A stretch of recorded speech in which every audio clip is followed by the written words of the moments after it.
Coucou tout le monde, j'espère que vous allez bien. Je vous souhaite la bienvenue dans mes carnets noirs.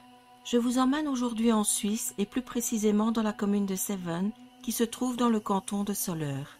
C'est une superbe région boisée où on peut trouver des lacs et des rivières, un endroit calme et tranquille. La Suisse a d'ailleurs un des taux de criminalité le plus bas du monde.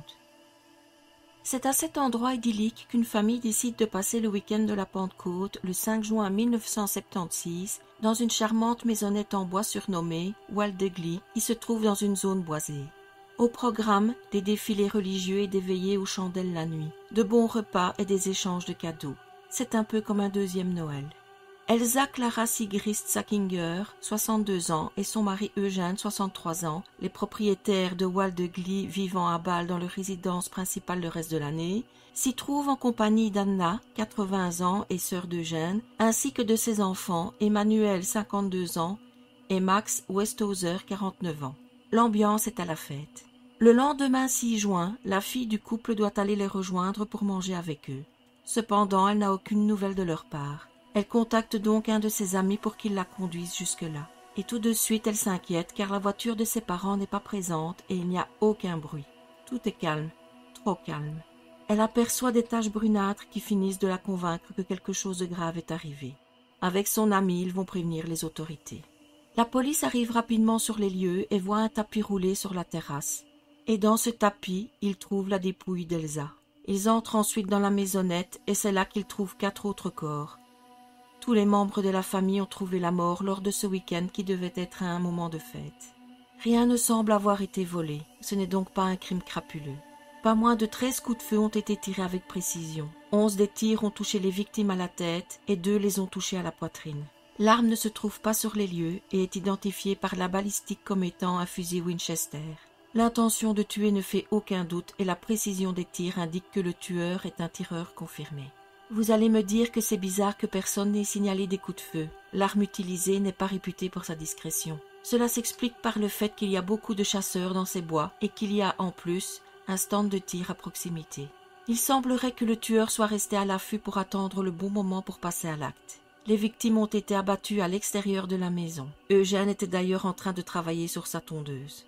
Le tueur a ensuite rentré les corps et a enroulé celui d'Elsa dans le tapis pour la laisser sur la terrasse. Après le carnage, il est parti avec la voiture d'Elsa et Eugène, une Opel Ascona verte. Celle-ci est retrouvée le même jour abandonnée et ne livrant aucun indice sur le tueur. Les alentours de la maisonnette sont fouillés mais rien n'est trouvé. Devant l'ampleur de cette affaire, des renforts sont demandés et un poste de commandement est établi dans le village. Le couple Eugène et Elsa ont également un fils plus âgé qui vit à Bâle. Les policiers vont le chercher et l'emmènent pour l'interroger sur l'emploi du temps de ses parents sans lui dire ce qui est arrivé. Au bout d'un moment, Robert leur dit qu'ils n'ont qu'à aller leur demander qu'ils sont dans leur maison de vacances à Seven. C'est là qu'il apprend non seulement que ses parents sont décédés, mais aussi qu'il est suspecté de leur assassinat. Il finit par être libéré faute de preuves.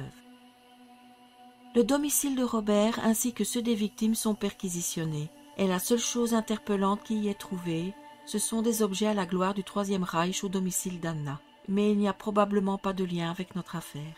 Toutes les personnes possédant une carabine Winchester sont interrogées sans succès. Quelques semaines après les faits, un autre suspect apparaît. Il s'appelle Adolf Sigrid, surnommé, allez savoir pourquoi, Johnny, et il est un neveu d'Eugène. Fait intéressant, Johnny est un très bon tireur. Et il a demandé, un peu avant les meurtres, à un autre amateur d'armes, Hans Blaser, de lui fournir un pistolet mitrailleur. Devant le refus de celui-ci, il cherche une autre solution. Un armurier témoigne que Johnny est venu pour lui acheter des cartouches pour Winchester quelque temps avant les crimes, en disant que c'était pour quelqu'un d'autre, et en demandant si ces cartouches fonctionnaient avec une Winchester italienne. Il a aussi demandé des munitions avec des balles de plomb extra lourdes et a acheté 2 paquets de 50 cartouches. Et quand on lui demande son alibi, il dit qu'il était à la pêche au moment des faits, tout seul. Personne donc pour le confirmer. Mais quel serait son mobile ? Eh bien, les relations entre Johnny et son oncle Eugène et sa tante Elsa ne seraient pas très simples. Johnny a une petite taille, 1,50 m et une voix efféminée, ainsi qu'un très grand complexe d'infériorité et un caractère irascible. Son oncle et sa tante se seraient moqués de lui en l'appelant Dolphely, qui est un prénom dépréciatif pour Adolphe, et ils l'appelaient aussi Globy, qui est un personnage de BD qui a ensuite été adapté en dessin animé. C'est un peu l'équivalent suisse de Mickey Mouse. À son domicile, la police trouve des cibles d'entraînement pour le tir en styropor en forme de tête. Malgré les soupçons, aucune preuve tangible de la culpabilité de Johnny n'est découverte. Il est donc relâché. Il est décédé dans les années 80 d'une insuffisance rénale. La police se tourne vers le profil des victimes pour essayer de comprendre. Et c'est ainsi qu'une piste à la James Bond pointe le bout de son nez. Eugène travaillait dans une entreprise pharmaceutique. Et est-ce qu'il n'aurait pas été tué pour une histoire d'espionnage industriel ? La veille des crimes, il avait appelé quelqu'un de son bureau du nom ou prénom de Claire. Rien de bizarre jusque-là, me direz-vous. Sauf qu'on n'a jamais retrouvé cette personne inconnue au bataillon dans la société. Et le jour même de sa mort, il est sorti pour aller rejoindre quelqu'un pendant 2 heures. On ne sait pas qui, et cette personne ne s'est jamais manifestée malgré les appels à témoins. S'agit-il réellement d'espionnage, ou se pourrait-il qu'Eugène avait une maîtresse? Ou tout cela est totalement innocent et n'a rien à voir avec les meurtres? La piste de l'espionnage est abandonnée à son tour. Les années passent et rien ne permet d'avancer dans la résolution de l'affaire. Et voilà que le 2 décembre 1996, une trouvaille fait rebondir l'enquête. Des ouvriers qui rénovent la cuisine d'une maison dans la ville d'Olten qui se situe à 40 km de Seven tombent sur une arme. Une carabine Winchester italienne à canon scié enveloppée dans un sac plastique accompagnée d'un passeport qui n'est plus valide au nom de Karl Dozer et de lettres. L'arme est identifiée comme étant celle des meurtres. La dame qui vivait dans cette maison n'était autre que la mère de Karl et est décédée bien avant les travaux. Le Karl en question avait été interrogé à l'époque car il était détenteur d'une Winchester, mais il avait dit aux policiers qu'il l'avait revendue dans un marché aux puces car elle était défectueuse. Et là, on se dit que l'affaire est résolue. Sauf que notre homme a disparu depuis 1977. Alors, coïncidence ou non, Karl a habité un moment à Bâle, près d'un bar-restaurant du nom de Skonek, où avaient lieu des rencontres de passionnés d'armes, dont notre fameux neveu, Johnny. Alors, Karl étant dans la nature et Johnny étant mort, impossible de mettre un point final à cette affaire. Des personnes auraient vu Karl en Afrique et d'autres au Canada. Certains rapportent avoir parlé à cet homme et qu'il avait un accent bâlois. Il aurait dit qu'il ne pouvait pas revenir en Suisse car il était suspecté dans une affaire. Il n'est d'ailleurs pas venu aux funérailles de sa maman. Un mandat d'arrêt international est lancé contre lui. Mais est-il toujours en vie? Et est-il coupable? Quel serait son mobile?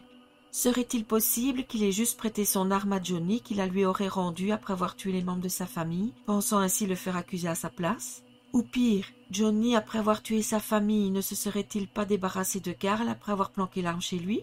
Ou ont-ils fait ça ensemble? Robert Sigrid est toujours hanté par cette affaire. Il a perdu une partie de sa famille et a en plus été considéré comme un suspect. Malheureusement, les faits ont été prescrits en 2006.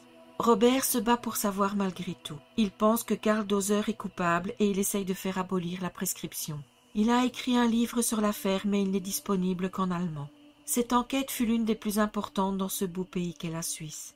10 000 personnes ont été contrôlées, 3 500 interrogatoires ont été enregistrés et 9 personnes ont été interpellées. La maisonnette avait même été enlevée et emmenée par les gendarmes, mais elle a fini par être détruite car elle se dégradait. Et voilà qu'en 2019 sort un livre écrit par Jacques Norman en allemand qui s'intitule Das Motiv für den Mordfall von Seven. Dans cet ouvrage, l'auteur qui vivait à Bâle au moment des faits explique sa solution à l'affaire et donne des réponses à pas mal de questions. Selon lui, Eugène avait eu des aventures extra-conjugales dont une avait donné naissance à un fils illégitime qui ne serait autre que Karl Dozer. Voilà qui explique les coups de téléphone et les rendez-vous en cachette d'Eugène. Karl aurait voulu faire partie de la famille officiellement, mais Eugène aurait refusé et n'aurait accepté de le voir qu'en cachette quand il venait dans sa maisonnette. Karl n'aurait plus supporté cette situation et serait passé à l'acte en tuant tout le monde. Cette hypothèse est très intéressante, mais seul un test comparant l'ADN de Karl et celui d'Eugène ou de Robert pourrait l'étayer. Et comme Karl a disparu, cette comparaison est impossible. J'espère que Robert saura un jour ce qui s'est passé et pourquoi les personnes qu'il aimait lui ont été enlevées dans de terribles circonstances. Une stèle est placée sur les lieux en mémoire des victimes.